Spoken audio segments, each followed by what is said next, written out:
报道。来关心明年的总统选举，根据 TVBS 的民调，少年人上支持的是民众党的郭文哲。不过郭文哲讲，民调看就好，参考就好。按照国民党侯友宜，外界传讲伊支持度降低，党内反势会甲换掉。侯友宜是表态讲绝对袂放弃。另外，民进党的赖清德嘛咧抢少年的选票，话讲政府要补助私立大学的注册钱，一年上无2万5。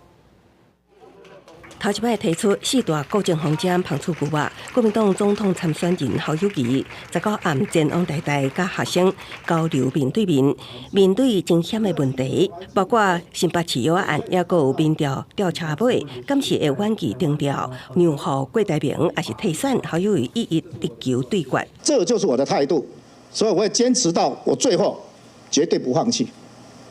好，谢谢哦。拍死无摕对。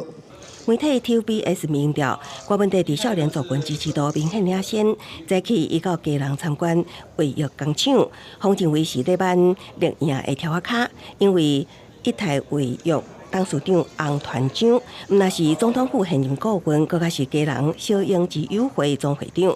郭文哲表示是来学习的，对民调结果认为看就好。也毋过侯友宜前一天提出的各方论述，和瓜班批评有部分是抄的。郭文哲颠倒是讲真欢迎。如果大家要抄，就表示我们的方向是对的，欢迎大家抄袭。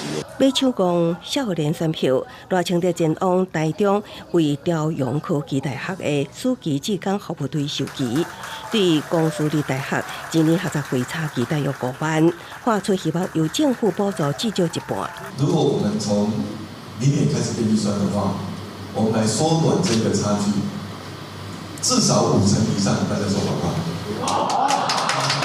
赖清德表示，上紧希望在明年开始编预算，互行政院去了解实际状况。